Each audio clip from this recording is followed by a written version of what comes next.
Lions club of Nagpur green city द्वारा Lions club Nagpur संस्कृति का प्रथम स्थापना समारोह बड़ी उत्साह के साथ मनाया गया। लायंस टिक वर्ष 2023-24 के लिए लायंस क्लब नागपुर संस्कृति की अध्यक्षा सना गनिया खान और उनकी टीम को विशेष रूप से आमंत्रित किया गया था। इस समारोह में मुख्य अतिथि और स्थापना अधिकारी के तौर पर Balbir Singh Vij MJF district governor प्रमुख रूप से उपस्थित थे। वहीं मुख्य वक्ता के रूप में डॉक्टर राजेव माधवजी भोसले एमजेएफ पीएमसीसी ये भी उपस्थित थे। वहीं प्रेरणा अधिकारी के तौर पर डॉक्टर रिपल रानी प्रथम उप जिला गवर्नर उपस्थित थे। साथ ही region person Arun Kulkarni MJF, zone chairperson Ajay Singh MJF, इसके अलावा प्रेसिडेंट राम कुशलानी, सचिव आरजे सलूजा और साथ ही कोषाध्यक्ष अल्पेश देशमुख प्रमुख रूप से उपस्थित थे। इस कार्यक्रम में कई सदस्यों को नई जिम्मेदारी दी गई तो कई मान्यवरों का सत्कार भी किया गया। इस कार्यक्रम को लेकर मान्यवरों ने अपने अपने विचार व्यक्त किए। आइए देखते हैं इस कार्यक्रम की कुछ झलकियां, साथ ही इस समारोह को लेकर क्या कहा मान्यवरों ने, वो भी हम आपको सुनाते हैं। आज की जो सेरेमनी थी लायंस क्लब नागपुर संस्कृति का चार्टर इंस्टॉलेशन था। ये नया क्लब नागपुर में खुला है और इसको Lions club Nagpur green city ने स्पॉन्सर किया है। लायन इंटरनेशनल से मंगलवार को इनका सर्टिफिकेट नंबर वगैरह आया और आज हमने इनको इंस्टॉल किया है। साना खान की प्रेजेंटशिप में उनकी पूरी टीम की यहाँ पे स्थापना हुई है, जिससे ये आप लोग समाज में सेवा कार्यों में जमकर भिड़ेंगे और सेवा कार्य करेंगे। ज़रूरतमंदों को जो भी मदद चाहिए वो मदद पहुँचाएंगे। इसको कुछ खास मकसद से शुरू किया गया? खास मकसद ये है कि अकेले हम वह काम नहीं कर सकते जो हम मिलकर टीम वर्क में कर सकते हैं। तो लायन इंटरनेशनल एक दुनिया की सबसे बड़ी एनजीओ है जो सेवा कार्यों के लिए जुड़ी है और उसका एक ही घोषवाक्य है, वी सर्व। सिर्फ सेवा कार्यों के लिए जुड़ी है और पूरी दुनिया के 212 देशों में जहाँ कहीं भी विपदा होती है सबसे पहले लायन इंटरनेशनल अपनी सेवाएं वहाँ पे पहुँचा देती है। तो सुना है लायंस क्लब ने नागपुर शहर में भी काफ़ी कुछ किया है, इस बारे में आप?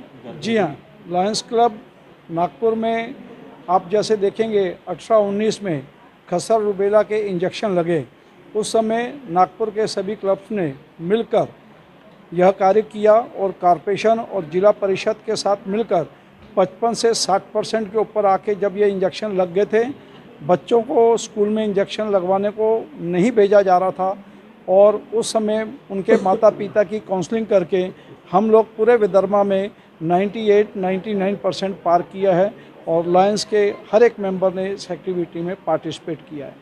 फिर आप देखेंगे अभी हमारे कोरोना के पीरियड में हमने दूसरे दिन से ही अपनी किचन चालू करी और ज़रूरतमंद लोगों को खाना पहुंचाना चालू किया।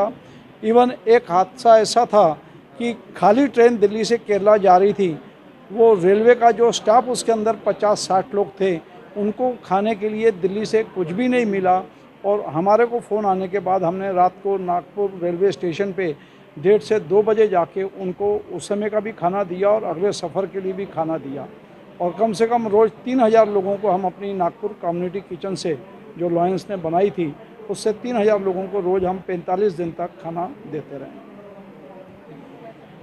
उन्होंने बताया कि लायंस ऑर्गेनाइजेशन सबसे बड़ी दुनिया की एनजीओ करके ये मानी जाती है। पिछले 14-15 वर्षों से वर्ल्ड की फर्स्ट एनजीओ करके लायंस को जाना जा रहा है। ये ऐसा क्षेत्र है कि हम ग्राम दत्तक से लेके हर कार्य में हम अग्रसर रहते हैं। जहाँ गवर्नमेंट की स्कीम नहीं पहुँचती है वहाँ लायंस उसको पहुँच के गवर्नमेंट के साथ उसको आगे बढ़ाने का हम कार्य करते हैं। सेवा कार्य में आप जानते हैं, जो विषय आपने सब सुना है, मैं बहुत ज़्यादा बोलना नहीं चाहूँगा, पर ये एक ऐसी संस्था है जिसमें एक पारिवारिक जुड़ के काम करता है। सिर्फ मेंबर्स नहीं, हम परिवार के साथ मेंबरशिप बनाते हैं। आज आपने यहाँ देखा होगा। और ये परिवार के साथ बनाने का महत्व ये रहता है कि लायंस में क्या सेवा करते हैं ये अपने परिवार को भी मालूम होना चाहिए और इसके लिए वो भी इसमें पूरा सहयोग दे। ये इसीलिए ये पारिवारिक हम ये रखते हैं और इससे एक हमारा मुख्य उद्देश्य होता है कि हम वर्ल्ड की इस एनजीओ से जुड़े हुए 212 देशों से हम जुड़े हुए। कहीं वहाँ विपदा कहाँ पे भी आई, अगर हमारे कोई निकटवर्ती कहीं कुछ कारणवश उन पे कोई विपदा आती है, एक फ़ोन पे वहाँ के जो गवर्नर्स होते हैं, एक फ़ोन पे पूरी मदद करते। कभी मुलाकात नहीं होती, पर एज ए लायन मेंबर एक फ़ोन पे उनके मेंबरशिप के नाम पे उनकी वहाँ मदद होती है, उनकी ही नहीं, उनके फैमिली की या लायंस वाले के पहचान की वहाँ पूरी मदद करके जब तक वो वापस नहीं आता उसकी पूरी केयर ली जाती है। एक बहुत बड़ा संस्था का काम है। आज संस्कृत क्लब भी इस कार्य से जुड़ा है। सना तो पहले से ही एक अच्छा कार्य कर रहे हैं, पर ये क्लब और ये टीम आज जुड़ी है, ये एक ज़रूर नाम के हिसाब से अच्छा कार्य करेंगी। मैं उनको शुभकामना देता हूँ।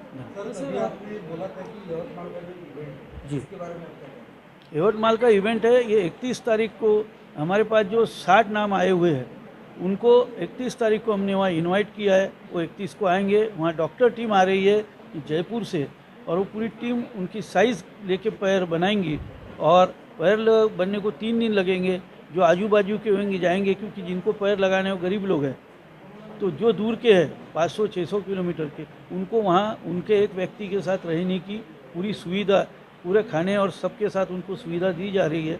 और 2 तारीख को उनको पूरी प्रैक्टिस करा के 3 तारीख को एक बहुत बड़ा प्रोग्राम लेके फिर उनको वो जो प्रैक्टिस की है उसका एक बार उनको फिर से ये कर दिया जाएगा, और उनको फिर वहाँ से हम बाय बाय करेंगे, ताकि वो अपने जीवन की एक जो कमी थी उसको मिलने के बाद जो अपने जीवन की एक क्या बोलते इंजॉयमेंट या जो कार्य है अपने जीवन का वो कर सकते। गोंदिया का एड्रेस जो है ये जैन मंदिर गोंदिया में एक बहुत बड़ा जैन मंदिर है, वहीं पे रहने की भी व्यवस्था उन लोगों की है, खाने की, और वहीं पे एक ये आयोजन होने वाला है। तो आप अपने इसके द्वारा सूचना दे सकते हैं। और अगर green city lions club green city का थैंक यू बोलूँगी कि उन्होंने मुझ में इतना विश्वास रखा कि मैं एक नया चैप्टर संभाल सकती हूँ और मैं अच्छा वर्क कर सकती हूँ। उसके लिए मैं थैंक यू कहूँगी राजा मुझे जी भोसले सर को कि उन्होंने मुझ पे इतना विश्वास किया और हमको एक संस्कृति चैप्टर का चार्टर प्रेसिडेंट के रूप में सबके सामने इंट्रोड्यूस किया। एंड हमारे डीजी सर, हमारे जितने भी डिग्नेटरीज सर ने जो मुझ में एक विश्वास दिखाया है कि मैं कुछ अच्छा करूंगी, हमारी टीम कुछ अच्छा करेगी, तो मैं कोशिश करूंगी कि मैं उनके भरोसे को पूरा करने की कोशिश करूं। और जैसे हमारे लॉयंस में जो भी आता है वो सर्व करने के लिए आता है, जैसे सर ने बताया था यहाँ पर जो आता है ओनली फॉर सर्विंग के लिए आता है। तो हम जो सर्व करते हैं हार्ड वर्क्स, फूड्स, जो भी जिसको जैसे भी मदद लगती है जो वो प्रोवाइड करने की हम कोशिश करते हैं। जैसे हमारे राजा साहब भी जो लोग हैं जिनको प्रोस्थेटिक लेग्स हैंड्स की ज़रूरत है उसमें वो वर्क कर रहे हैं कि भाई आगे चल के जो भी ऐसे लोग हैं जिनका कारणवश कुछ हाथ पैर में तकलीफ़ है या उनके नहीं रहे हैं, तो उनके अगर आत्मनिर्भर बनाने के लिए जो उन्होंने एक बहुत अच्छा जो प्रयास किया है वो बहुत शानदार है। और हम सब लॉयन क्लब के जितने भी लोग हैं उनकी इस बात से बहुत हैप्पी हैं, उनकी सराहना करते हैं और कोशिश करते हैं कि हम भी उनके जैसा अच्छा वर्क करने की कोशिश करें। और बाकी हमारे जितने भी सीनियर्स हमको जिस तरीके से बताएंगे कि हमको किस तरीके से वर्क करना है, हम उसको पूरा करने की कोशिश करेंगे। Thank you so much. जी, उनका बहुत बहुत अभिनंदन करता हूँ कि आज इस सेवा कार्य में ये लोग हमारे साथ जुड़े हैं। मैं आपको बताना चाहता हूँ कि 8 रेवेन्यू डिस्ट्रिक्ट में हम लोग कार्य करते हैं, जिसमें भंडारा, गोंदिया, चंद्रपुर, गढ़चिरौली, वर्धा, नागपुर, अमरावती, इन सभी डिस्ट्रिक्ट में हम लोग ये सेवा कार्य करते हैं। हमारा जो कार्य है वो अधिक सर्वप्रथम सना खान मैडम को शुक्रिया देता हूँ कि इतना शानदार एक नया क्लब हमें प्राप्त हुआ है जिसमें जांबाज लोग हैं और जो लायन मिशन से जुड़े जो भी सेवा कार्य हैं इसके लिए वो जुड़े हैं। मेरी पूरी शुभकामना है उनकी दुनिया में संसार में माँ को बनाया गया सर्विस सेवा देने के लिए, उसी तरह हमारे लायंस मेंबर भी इनका एक ही कारण प्रिपेयर दे रहे नीड दे रहे लाइन, जहाँ भी कभी भी जरूरत पड़ने की जरूरत पड़ेगी हमारे लायंस मेंबर की। मुझे बहुत खुशी है कि Lions club of Nagpur green city ने आज एक होनहार और आत्मनिर्भर और एकदम कॉन्फिडेंट लेडी को नया प्रेसिडेंट बनाया, वो भी नए हमारे चैप्टर से स्पॉन्सर होकर संस्कृति को हमने एक अच्छा प्रेसिडेंट दिया सना खान के रूप में। तो मैं उन्हें बहुत बहुत बधाई देता हूँ, उनकी PhD को बहुत बहुत बधाई देता हूँ और आने वाले वर्ष में ये कुछ बहुत महत्वपूर्ण काम करके दिखाएंगे, ऐसा इसमें विश्वास करता हूँ।